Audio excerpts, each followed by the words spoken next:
Black janitor saves the life of a CEO during a fire in his office, and the reason she risks everything surprises him. Why would someone who has nothing risk their life for someone who has everything? Before we begin, leave a comment telling us which city you're watching from. And at the end, don't forget to rate this story from 0 to 10. Enjoy the story. Olivia had been working the night shift at Renwick Industries for 5 years, but it wasn't the kind of job that ever felt routine. Each night, as the last of the city's power players left their desks and the towering glass skyscraper emptied, she felt the silence settle in. It was a heavy, profound stillness, broken only by the low hum of the building's vital systems. This silence was her companion, her partner in the methodical ritual of cleaning. Every square inch of marble flooring, every pane of glass, every polished metal surface bore the weight of the day, 1,000 fingerprints and 1,000 ambitions, all of which she was tasked with erasing. Her shift began on the lowest floor and worked its way up, a silent, solitary ascent. The building was a vertical city of its own, with dozens of floors of open-plan offices, conference rooms, and executive suites. Tonight, she was on the 30th floor, a space so pristine and rarefied it felt more like a museum than a workplace.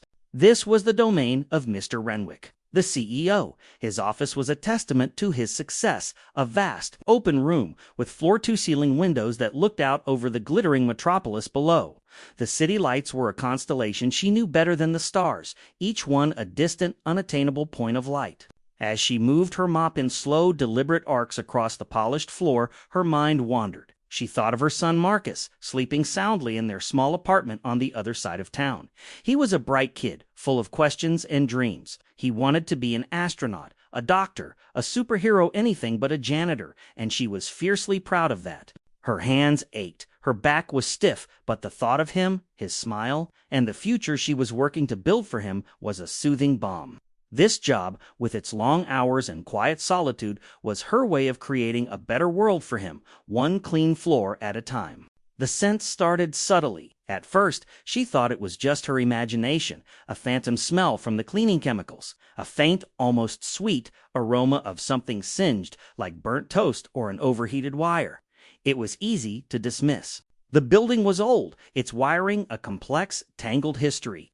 But as she pushed her cleaning cart past the main conference room and toward the private executive wing, the scent grew stronger. It was no longer a wisp of a thought, but a presence, a low metallic temps that made the air feel thick. Her stomach tightened with a familiar knot of anxiety. Panic was a luxury she couldn't afford. She had a job to do, a family to feed, but experience, a hard-won teacher from years of night shifts, told her to listen to her instincts. She paused, the squeak of her mop, a sudden, jarring sound in the silence.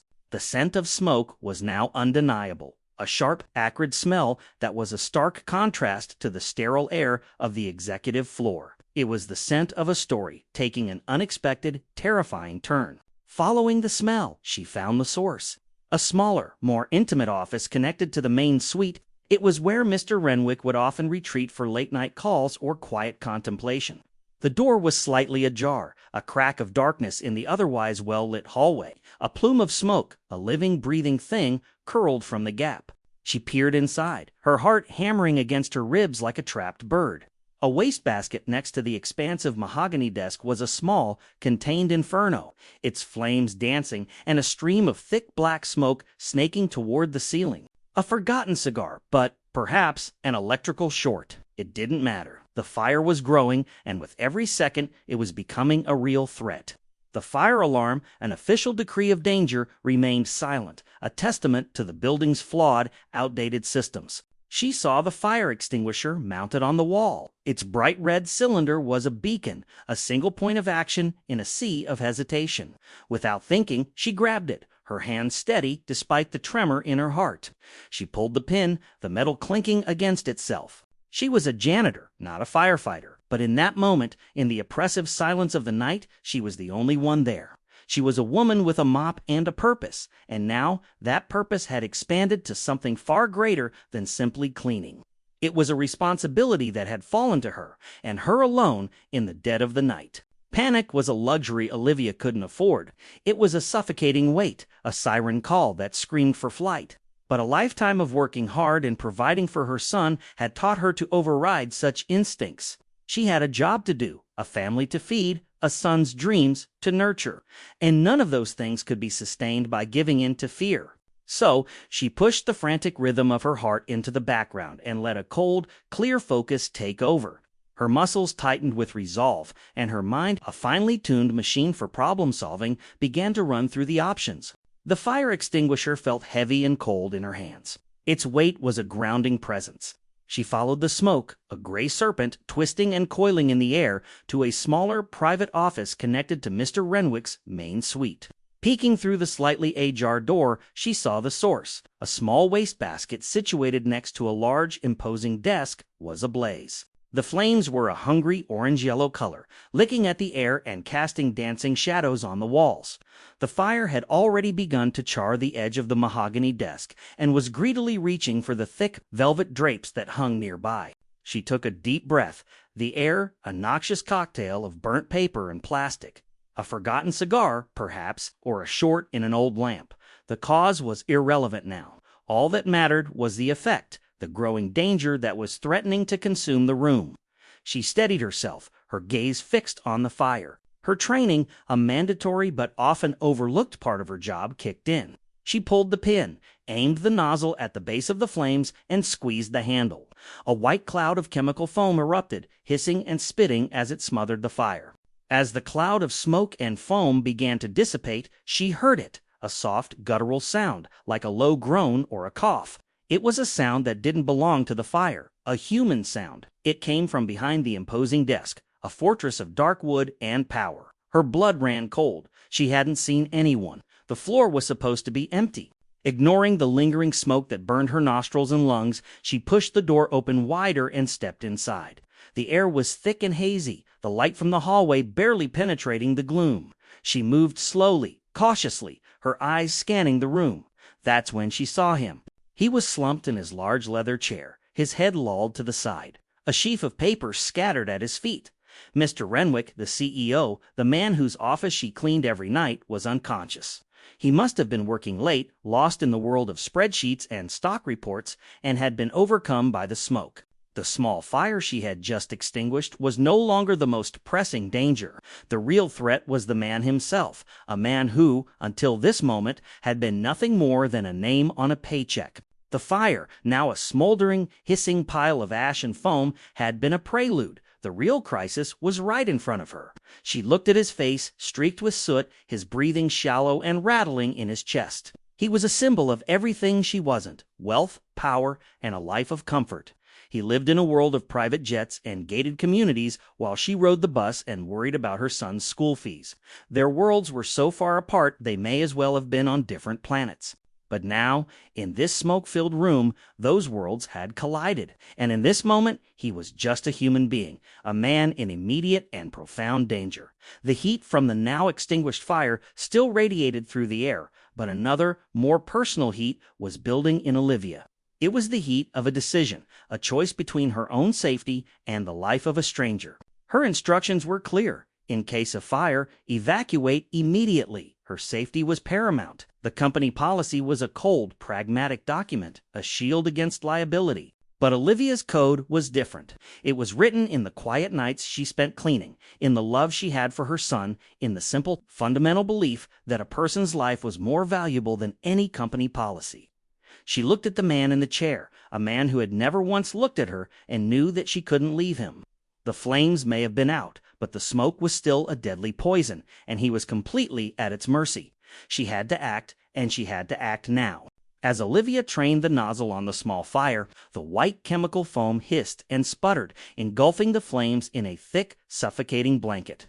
The intense heat of the inferno receded, replaced by the acrid metallic smell of the fire extinguisher's contents. She watched, her heart still hammering, as the last of the orange-yellow glow vanished, leaving behind a smoldering, steaming heap of charred paper and plastic. The immediate threat was gone, but the smoke still hung in the air like a ghostly shroud, burning her nostrils and lungs. It was in this chaotic quiet that she heard it again, a low groan, a sound of profound distress, muffled but undeniably human. It came from behind the desk, a massive mahogany structure that had shielded the source of the noise from her view. A jolt of cold dread shot through her. The floor was supposed to be empty. No one was ever here this late. Every instinct screamed for her to turn and run, to follow the safety protocol that was drilled into her during her orientation. Evacuate the premises. But the groan, a raw, vulnerable sound, held her in place. It wasn't the sound of an intruder, but of someone in need, a human being in distress. Her mother's voice, a ghost from a different time, echoed in her mind. Never turn your back on someone who needs a hand, Olivia. You'll regret it for the rest of your life. She took a cautious step forward, pushing aside the lingering smoke with her hand. As she rounded the corner of the desk, the scene came into full, terrifying view. Slumped in his chair, head lolled to the side, was Mr. Renwick himself, the man whose signature was on her paychecks. The face of the towering corporate monolith she cleaned every night was a victim. His breathing was shallow and rattling, his skin pale and clammy under a thick coating of soot. A sheaf of papers, likely his last thoughts before succumbing, lay scattered on the floor at his feet. The irony of the situation wasn't lost on her. She, the invisible janitor, had just saved his office from destruction. But now she was faced with a far greater challenge, saving the man himself. He must have been working late, lost in the world of stock reports and quarterly earnings, and had been overcome by the smoke. The small fire she had extinguished had been a deadly prelude, its toxic smoke a silent assassin. Olivia's mind raced, a flurry of thoughts competing for dominance. He was a man of immense power and wealth, a titan of industry. She was a woman who cleaned up his messes, both literally and figuratively. Their worlds were galaxies apart. He lived in a world of private jets and gated communities, while she rode a crowded bus and worried about her son's school fees. He was a symbol of everything she wasn't. But in this moment, in this smoke-filled room, he was just a human being, a man in profound and immediate danger. She reached out a hand, a hesitant, trembling gesture. She wasn't sure what to do. Call 911. The fire alarm, that piercing wail of official danger, had finally come to life, its blaring sound a welcome, terrifying chaos. That meant help was on the way. She could leave now. Her part was done. She had put out the fire, a heroic act in itself. No one would blame her for leaving him. But as she looked at his unconscious form, a deeper, more primal feeling took hold. It was a feeling she knew well, a feeling that had guided her through countless hardships. Compassion. It was the same feeling she had for her son when he was sick. The same feeling that had made her stay with her mother through her final illness. It was a simple, profound truth. A life was a life, no matter who it belonged to, and in this moment, his life was in her hands. She saw the flames reflected in his polished wingtips, a ghostly dance of light on leather. The fire may have been out, but the threat was not. He was still in danger, and she was the only one who could get him out. She squared her shoulders, her resolve hardening like concrete. She might be a janitor, an invisible part of his world, but tonight she was a lifeline, a woman with a mop and a profound sense of duty. She knew what she had to do. She had to save him. Olivia's mind raced, a chaotic storm of conflicting thoughts and emotions. The blare of the fire alarm, now fully activated, was a jarring intrusion on the quiet stillness of the executive floor. It was a sound that both announced the coming of help and amplified the urgency of her situation. She was no longer alone with the quiet hum of the building. She was in a crisis, and she was at its epicenter.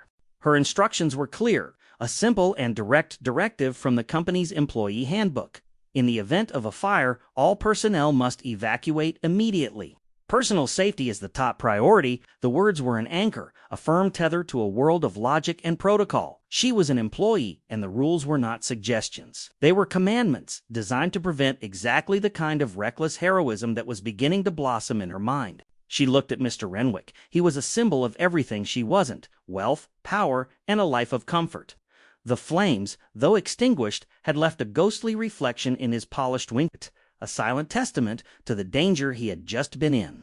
He was a man accustomed to having his decisions made for him by a team of experts, his problems solved by a network of professionals. But in this moment, he was utterly helpless, his fate resting in the hands of a woman he had likely never noticed. The chasm between them was vast, a gulf of privilege and opportunity. He lived in a world of private jets and gated communities, while she rode a crowded bus and worried about her son's school fees. He was a titan of industry, a man whose name was on the building, and she was the woman who cleaned his messes. What could she possibly owe him? Nothing. Absolutely nothing. Her own safety, her son, her future, all of it was more important than the life of a man who was, to her, little more than a name on a paycheck. But a deeper, more primal feeling began to rise within her, a feeling that had nothing to do with company policy or social strata. It was the simple, profound truth that a human being was in danger. It was the same instinct that would make a mother run into a burning building for her child, or a stranger pull another from a wrecked car. It was the shared, unspoken code of humanity. She looked at his face, pale and streaked with soot. He wasn't a CEO anymore. He was just a man, a father, a son, a person with a life and a story that she knew nothing about. The fire had stripped away all the artifice of his wealth and power, leaving him exposed and vulnerable. The flames, now just a smoldering pile of ash and foam, were a testament to her courage. She had acted, she had put out the fire, she had done her part. Now the fire alarm was blaring, a chorus of sirens could be heard in the distance, and help was on the way. She could walk away, and no one would ever know she had been here. No one would ever know she had seen him. She would be safe, and her son would still have his mother. But the image of her son Marcus flashed in her mind, his bright, curious eyes, his fierce, unwavering belief in her. "Mommy's a hero," he would say, his small voice full of pride. How could she look him in the eye, knowing she had left a man to die? How could she teach him about kindness and compassion if she didn't live by those same principles? The thought of his disappointment was a far more powerful deterrent than the fear of the fire. The decision crystallized in her mind, not as a choice between right and wrong, but as a choice between two versions of herself. One was a woman who followed the rules and protected herself, and the other was a woman who followed her heart and risked everything. The first was a safe path, a road she had walked her whole life. The second was a leap of faith into the unknown. The flames had been a small inferno, reflecting in his polished wingtips a dance of danger and light. They were a vivid reminder of what was at stake. The fire was growing, licking at the drapes, eager to consume everything in its path. And with every second that passed, the smoke was doing its own silent, deadly work. She knew she had to act, not as a janitor, not as an employee, but as a human being. The decision was no longer a question of why, but a simple, terrifying matter of how. Mr. Renwick was a heavy man. A lifetime of power lunches and a sedentary existence behind a desk had left its mark. Olivia, though strong from years of physical labor, knew this would not be easy. The smoke, a thick, suffocating blanket, made every breath a painful effort. Her lungs burned and her eyes watered, but she pushed through it, her focus narrowed to the single task at hand, getting him out. She knelt beside the chair, her mind a whirlwind of practicality. She couldn't just drag him. His body was too heavy to limp. She had to use leverage to get his weight on her. Reaching under his arm, she managed to hoist him up, grunting with the effort. He was a dead weight, a mountain of flesh and bone. But she held on, a determined anchor in a sea of chaos. She wrapped his arm around her shoulder, his hand dangling limply over her chest. The weight of him pressed down on her, a crushing force that threatened to buckle her knees. She stumbled, a sharp pain shooting through her back, but she held on, her teeth gritted with effort. Every step was a battle, a small victory against the inertia of his body and the suffocating environment. She wrapped his arm around her shoulder, his hand dangling limply over her chest. The weight of him pressed down on her, a crushing force that threatened to buckle her knees. She stumbled, a sharp pain shooting through her back, but she held on, her teeth gritted with effort. Every step was a battle, a small victory against the inertia of his body and the suffocating environment. As she dragged him toward the door, her feet slipped on the marble floor. She went down, taking him with her. The thud of their bodies hitting the ground was a sickening sound. For a moment she lay there, gasping for breath, the weight of him pinning her to the floor. She could feel the tremors of exhaustion, the profound ache in every muscle. Her mind screamed for her to give up, to rest, but the image of her son, Marcus, flashed in her mind, his proud smile, his bright eyes. She couldn't give up. Not now. Not when she was so close. With a superhuman effort, she managed to roll him off her and get back to her feet. She grabbed his arm again, pulling him up with a renewed sense of purpose. Her arms were shaking, her legs were like lead, but she didn't stop. She stumbled toward the door, dragging his dead weight behind her. The hallway was a welcome sight, a beacon of clear air and open space. She managed to get him into the hallway just as the fire, now a rekindled inferno of flames and smoke, fully consumed the office.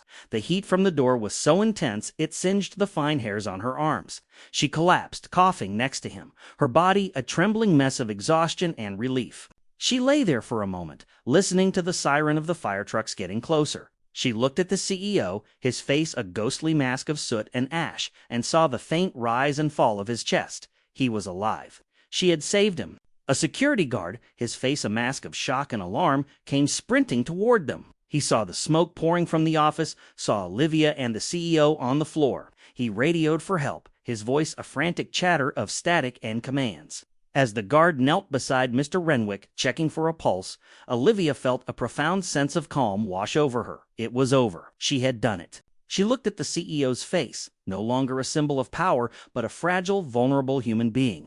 She had risked everything for him, a man she didn't know, a man who had never seen her. The fire had stripped away the artifice of their lives, the social strata that separated them, and in its place, a simple, human connection had been forged. It was a connection born of shared danger and a selfless act, a connection that would forever bind them together. Olivia managed to get him into the hallway just as the fire consumed the office. The heat from the roaring blaze was a palpable force. Pushing against the door she had just stumbled through, she collapsed, coughing next to him, her body a trembling mess of exhaustion and adrenaline. The fire alarm blared its triumphant, terrifying wail, a sound that was now a welcome chorus of chaos. She had done it. He was out. The security guard, a young man named Dave, who she often saw on his rounds, sprinted toward them. His face was a mask of shock and alarm as he took in the scene, the smoke pouring from the office, the two of them on the floor, the CEO unconscious. Dave, a normally calm and collected man, was a whirlwind of frantic energy. He was on his radio instantly, his voice a torrent of static and commands. Code red. I repeat, code red. Fire on the 30th floor. CEO is down. We have a civilian hero. Send paramedics immediately. As Dave knelt beside Mr. Renwick, checking for a pulse and speaking into his radio, Olivia felt a profound sense of calm wash over her. It was a strange contrast to the chaos that surrounded her. The sirens were now a deafening chorus, growing louder with every passing second. She could hear the heavy boots of the firefighters on the stairs, their shouts echoing in the stairwell. Help was here. She was no longer alone. She looked at Mr. Renwick's face, his features obscured by a thick coating of soot. He was a shadow of the powerful man she knew, a fragile, vulnerable human being. His breathing was still shallow, but it was there, a faint rhythmic rise and fall of his chest. He was alive. She had risked everything for a man she didn't know, a man who had never seen her, and in that moment she knew it was worth it. She had saved a life, and that was a victory far greater than any she had ever known. A team of paramedics, their faces grim and determined, arrived first, pushing a gurney through the hallway. They worked with a practiced, efficient speed, attaching an oxygen mask to Mr. Renwick's face, checking his vitals, and lifting him onto the stretcher. Olivia watched them, a silent spectator to the aftermath of her heroic act. She was an invisible part of this scene, just as she was an invisible part of this building. She was the woman who cleaned up the messes, and this was just another one. As they wheeled him away, a firefighter approached her, his face smudged with soot, his eyes a mix of concern and admiration. "Are you okay, ma'am? You saved him." "That was incredibly brave." She just nodded, unable to speak, her throat raw and scratchy from the smoke. She felt a profound sense of exhaustion, a bone-deep weariness that came from pushing her body and her mind to their absolute limits. She was a woman who cleaned buildings, a mother who cared for her son, and tonight she was a hero. As the commotion of the rescue unfolded, Olivia sat on the cold marble floor, a silent observer. She watched as the firefighters battled the blaze. As the paramedics worked to stabilize Mr. Renwick, she watched as her world, a world of quiet solitude and hard work, collided with a world of corporate power and high-stakes drama. She was a janitor, an invisible part of the machine, and in this moment she had become its most vital component. The fire, now under control, had left a gaping, charred hole in the executive suite. The beautiful, pristine office was a smoldering ruin, but Mr. Renwick was alive. She looked at his face one last time as they wheeled him away, a man she had saved, a life she had touched. The social chasm that separated them was still there, but it was now bridged by a single, selfless act, a life for a life. The phrase, "a simple truth," echoed in her mind. She had given him his life back, and in doing so, she had found a deeper sense of purpose in her own.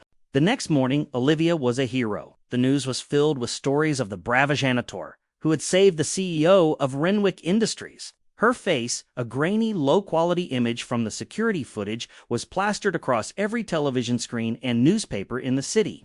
The media, with its insatiable appetite for human interest stories, had turned her into a symbol of selfless courage, a testament to the fact that heroism could be found in the most unexpected of places. Olivia, however, felt profoundly awkward in the spotlight. She was a woman of quiet routine, of long nights and hard work. The attention was a blinding, uncomfortable light that she wasn't used to. The phone in her small apartment rang incessantly, a constant reminder of her newfound fame. Reporters wanted to interview her. Talk show hosts wanted to book her. The world, it seemed, wanted a piece of the woman who had risked everything for a man she didn't know. But to Olivia, she was just a woman who did her job. She had seen a person in need and had acted. It was as simple and as complicated as that. The heroic labels, the grand gestures of admiration, felt alien to her. She was a mother, a janitor, a person with a life and responsibilities that had nothing to do with saving CEOs. She had a son to get ready for school, a bus to catch, a schedule to keep. The world outside her apartment might have seen her as a hero, but inside, she was just Olivia. Her son, Marcus, however, was a different story. He was beside himself with pride, his small face alight with excitement. "Mommy's on TV," he had screamed, pointing at the television screen with a mixture of awe and disbelief. To him, she had always been a hero, a superhero in a janitor's uniform who worked hard to give him a good life. Now, the rest of the world was finally catching up to what he had always known. His joy, his pure, unadulterated pride was the one part of this whole ordeal that felt right to her. Mr. Renwick, now recovering in the hospital, insisted on meeting her. He wanted to thank her in person, to look into the eyes of the woman who had saved his life, and understand why she had done it. He had watched the news reports from his hospital bed, a sense of profound gratitude and guilt swirling within him. He was a man who had built an empire on calculated risks and cold logic. He had never once considered the human element, the simple, selfless act of kindness that had saved him from a fiery end. He asked his assistant to find her, to arrange a meeting. He wanted to do more than just thank her. He wanted to understand the reason behind her heroic act. He was a man who lived in a world of motivations and incentives. Why would a woman, a janitor, who worked the night shift, risk her life for him? He was a stranger. She owed him nothing. The more he thought about it, the more the question gnawed at him. The request for a meeting came through her supervisor, a harried man who was now treating her with a newfound respect. He told her Mr. Renwick would be honored to meet her, that he wanted to personally thank her for her bravery. Olivia, hesitant but intrigued, agreed. She knew this was a chance to finally close the door on this surreal chapter of her life, to have a moment of closure with the man whose life she had saved. As she prepared for the meeting, she felt a swirl of emotions. She was nervous, of course. She was about to meet the man she cleaned for, the man who represented a world she had only ever looked at from a distance. But there was also a sense of pride, a quiet satisfaction in the knowledge that she had done the right thing. She had acted not for money or fame, but out of a simple, profound belief in the value of a human life. And that, she knew, was a reward more precious than any check or television interview. The meeting was set for the following afternoon, and for the first time since the fire, she felt a sense of anticipation rather than dread. Olivia sat nervously in a plush armchair in Mr. Renwick's hospital room. The air, sterilized and clean, was a stark contrast to the acrid, smoky haze of the night before. Mr. Renwick, dressed in a silk robe, looked surprisingly frail without the imposing backdrop of his executive office. He was a man stripped of his power, a patient rather than a CEO. His face, though no longer streaked with soot, was pale and drawn, a testament to the trauma he had endured. He thanked her profusely, his voice thick with emotion. He spoke of his gratitude, of his disbelief that a stranger would risk her life for him. His words were a torrent of appreciation, a stark contrast to the transactional nature of their relationship up until that point. He was a man of business, of numbers, and logic, and Olivia's act of selfless heroism was a variable he couldn't quite calculate. "I don't understand," he said, his eyes searching hers, a look of genuine confusion on his face. "Why would you do that for me? We've never met. I'm just a name on your paycheck. You owe me nothing." He reached for a checkbook on his bedside table, his hand trembling slightly. "Please, take this. It's not enough, not nearly enough, but it's a start. A small token of my gratitude." The check, a substantial one, was a symbol of his world, a world where every action had a price. Every debt could be repaid with money. But Olivia, her own world a million miles away from his, saw it differently. She looked at the check, a thin slip of paper that held the power to change her life, but she didn't see a reward. She saw a transaction. She saw him trying to make sense of her actions in a way he understood, a way that made her heroism a commodity. With a firm but gentle hand, she pushed the check away. "I didn't do it for money, Mr. Renwick," she said softly, her voice barely above a whisper. The words hung in the air, a profound truth that seemed to baffle him. He was a man who had built an empire on the principle that everyone had a price, and here was a woman who was proving him wrong. Her gaze drifted to a framed photo on his bedside table. It was a picture of a beautiful young woman with a warm, familiar smile. The woman in the photo was a younger version of a face she remembered from a different time, a different life. A deep, forgotten memory stirred within her, a memory of laughter and stories, of a small girl with a vivid imagination. "I did it for her," Olivia said, her voice quiet but firm. Mr. Renwick frowned in confusion, his gaze following hers to the photograph. "For my daughter, Sophia?" he asked, a note of bewilderment in his voice. He couldn't possibly understand the connection. His daughter was a young woman now, a world away from the little girl in the photograph. What could she, a janitor, possibly have to do with his daughter? The room was silent, the hum of the hospital equipment, the only sound. Olivia knew this was the moment to reveal the truth, to bridge the vast chasm between their two worlds. The truth was not a check, not a reward, but a story. A connection that had been forgotten in the years between then and now. A connection that had nothing to do with money, and everything to do with a small, precious life she had once loved. The truth was about a shared past, a forgotten kindness, and a debt that could never be repaid with money. It was a story of a life for a life, and the surprising reason why. Olivia pushed the check away, her hand a firm but gentle barrier between Mr. Renwick's world and her own. The gesture was a small, silent rebellion against a system she had long been a part of but never belonged to.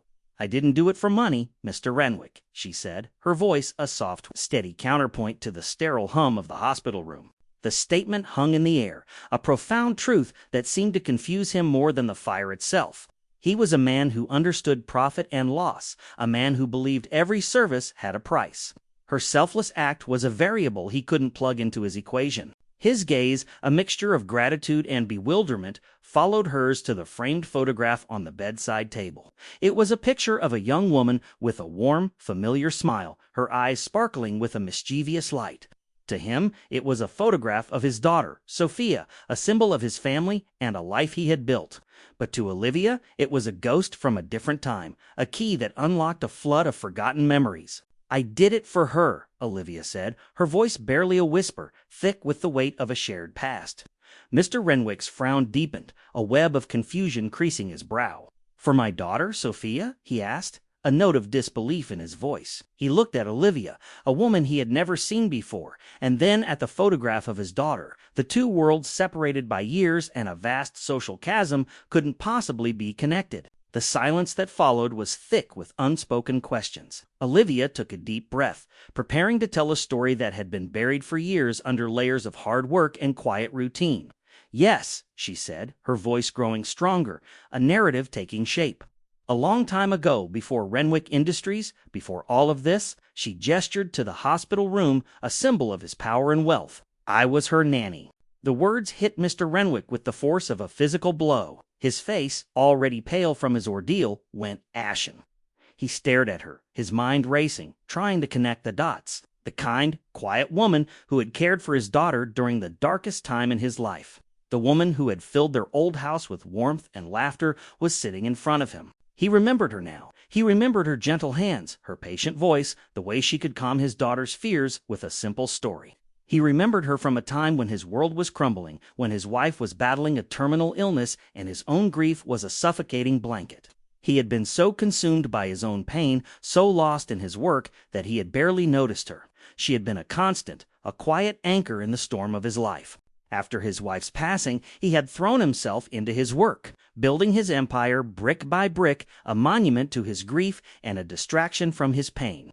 He had lost touch with so many people from that time, a conscious effort to bury the past and move on. He had forgotten the woman who had helped his daughter and in turn helped him when he was too broken to do so himself. He looked at Olivia, and he didn't just see a janitor anymore. He saw a friend, a part of his family's history, a silent hero who had been there for him in more ways than one.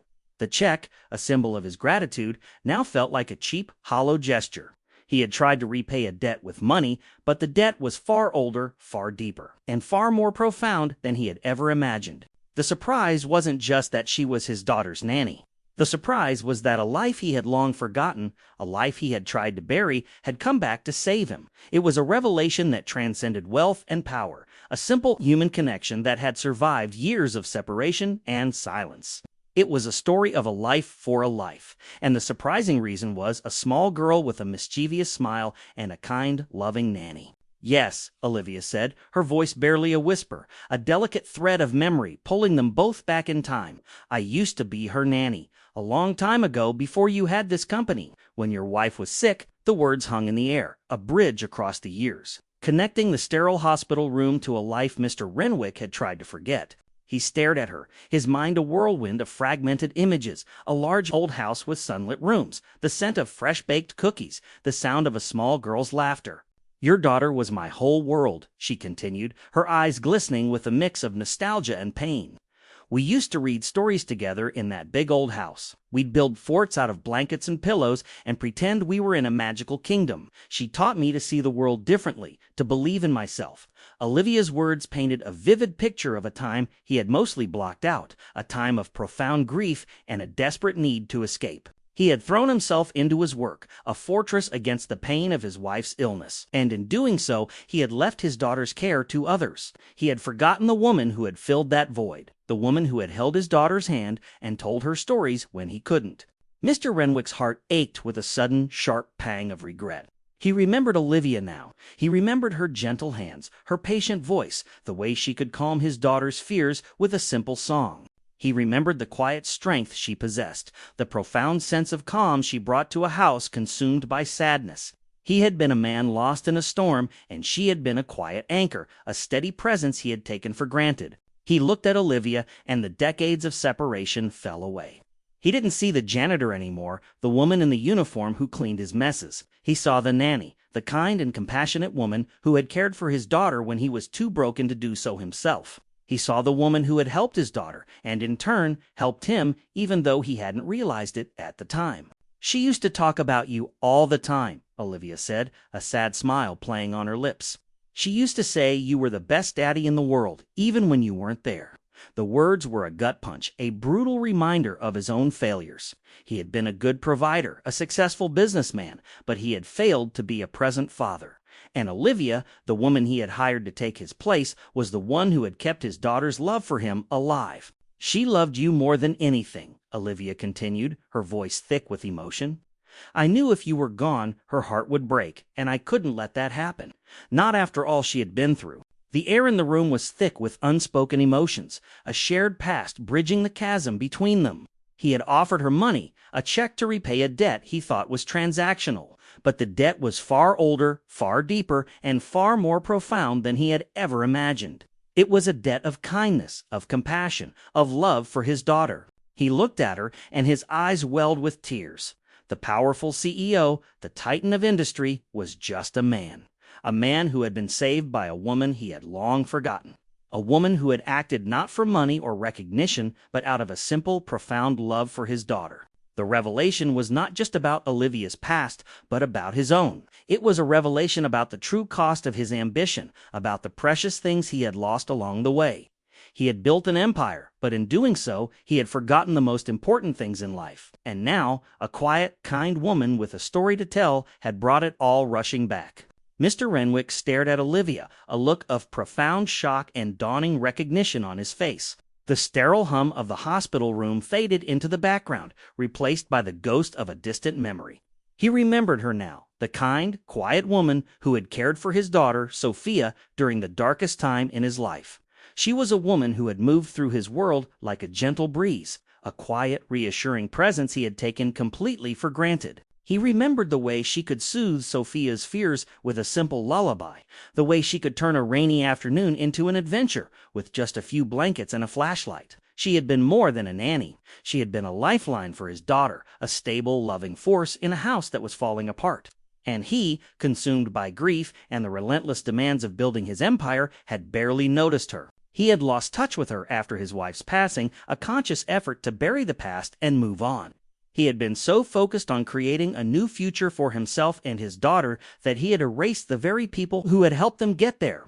He had forgotten the woman who had helped his daughter, and in turn helped him when he was too broken to do so himself. He looked at Olivia, and the years of separation melted away. He didn't just see a janitor anymore. He saw a friend, a part of his family's history, a silent hero who had been there for him in more ways than one. The social chasm that separated them, a gulf of privilege and power, now seemed like a ridiculous illusion. In the quiet solitude of his hospital room, he was just a man whose life had been saved by a woman he had long forgotten. The irony of the situation was a heavy weight on his heart. He had offered her a check, a substantial sum of money, a cheap and transactional gesture to repay a debt that was far older, far deeper, and far more profound than he had ever imagined. The debt wasn't just for saving his life in the fire, it was for the kindness she had shown his daughter, for the love she had given his family when he was unable to. It was a debt of gratitude, a debt of kindness, a debt that could never be repaid with money. He thought of the years he had spent building his empire, the sleepless nights, the endless meetings, the sacrifices he had made. He had done it all for Sophia, he had told himself. He had built this towering monolith of glass and steel to give her a life of comfort and security.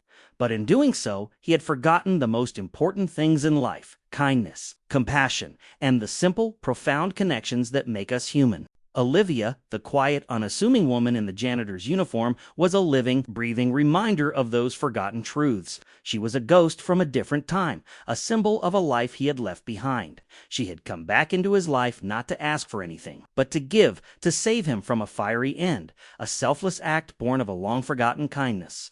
He looked at her, and his eyes welled with tears.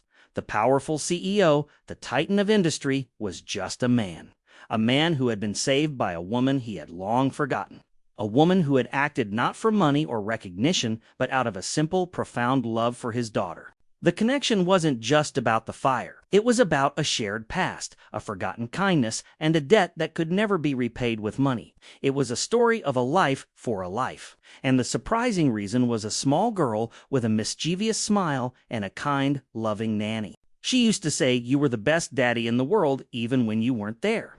The words, spoken so softly by Olivia, landed on Mr. Renwick with the force of a physical blow.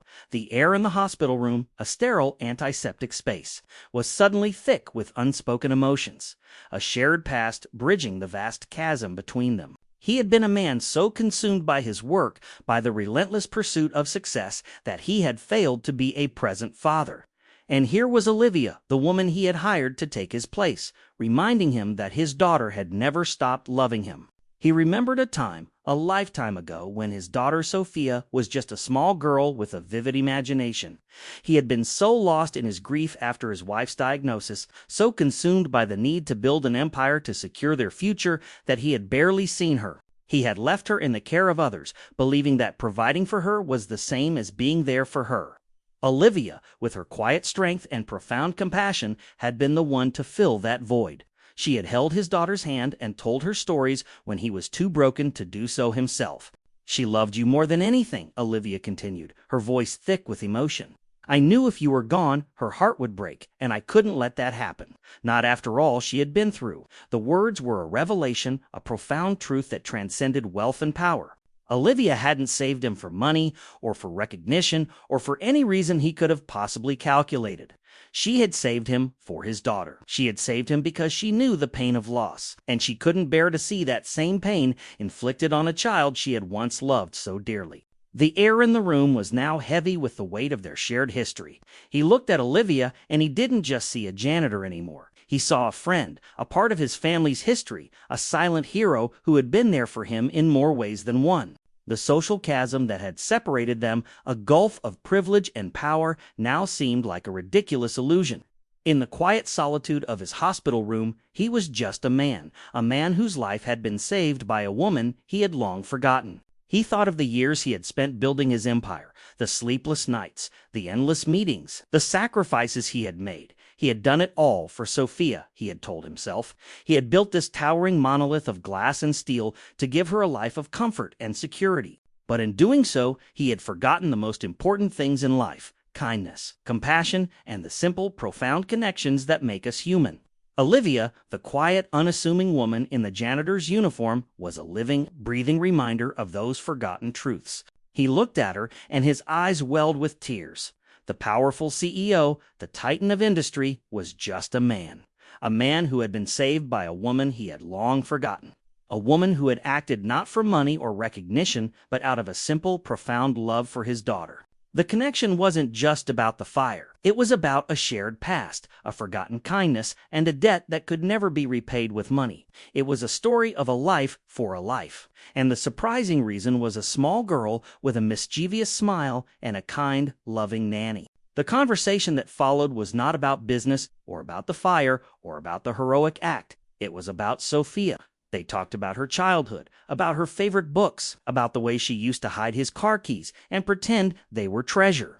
They talked about a life he had tried to bury, and in doing so, they began to heal a wound he had carried for years. The air in the room, once so thick with unspoken emotions, was now filled with the warmth of shared memories, a powerful force that was slowly, gently, bridging the chasm between them. Tears welled in Mr. Renwick's eyes, a profound release of emotion that had been building for decades. He didn't just see a janitor anymore. He saw a friend, a part of his family's history, a silent hero who had been there for him in more ways than one. The social chasm that separated them, a gulf of privilege and power, now seemed like a ridiculous illusion. In the quiet solitude of his hospital room, he was just a man whose life had been saved by a woman he had long forgotten. He reached out and took Olivia's hand, his grip firm and sincere. "Olivia," he said, his voice thick with emotion, "I don't know how to thank you. You've not only saved my life, but you've also reminded me of a life I had forgotten, a life that was more precious than any company I could ever build." He looked at her, truly looked at her, for the first time. He saw a woman of immense strength and kindness, a woman who had worked tirelessly to build a better life for her son. He saw the same quiet strength she had possessed all those years ago when she cared for his daughter, Sophia. He saw a woman who had acted out of a profound sense of love and compassion. A woman who had put a child's heart before her own safety. A new idea, a new beginning began to form in his mind. It wasn't an offer of charity or a cheap attempt to repay a debt with money. It was an offer of genuine respect and gratitude, a chance to right a past wrong and to honor the woman who had saved his life. "Olivia," he said, his voice firm with renewed purpose, "I want to offer you a new job, not as a janitor, but as a valued member of my team. I want you to be a part of the life you helped me to build. I want you to be a part of Renwick Industries, not as an invisible cog in the machine, but as a partner." Olivia was stunned. She had come to the hospital to give him closure, to tell him the story of why she had saved him. She had never expected to be offered a new life. She looked at Mr. Renwick, a man who was no longer just a name on a paycheck, but a man who was now a part of her story. She saw a man who was not just offering her a job, but a chance to use her immense kindness and compassion in a way that would truly make a difference. She thought of her son, Marcus, and the dreams she had for him. She thought of the long nights and the hard work, the sacrifices she had made to give him a better life. And she realized that this was a chance to do just that, to build a future for him that she had never dared to dream of. With a renewed sense of purpose, she accepted. Their story wasn't just about a fire, but about a forgotten connection, a selfless act, and the surprising way a happy ending can find its way to everyone, no matter their station in life. It was a story of two people from two different worlds, a CEO and a janitor, whose lives had been irrevocably linked by a moment of crisis and a lifetime of kindness. Their story was a testament to the fact that heroism isn't just about grand gestures, but about the simple, profound acts of kindness that we show each other every day. It was a story that would forever change the lives of two people, a story that began with a fire and ended with a new beginning. Mr. Renwick, with Olivia by his side, would go on to build a new kind of company, a company built not just on profit, but on compassion, on respect, and on the simple, profound belief that every person has a story to tell and every person's story is worth hearing.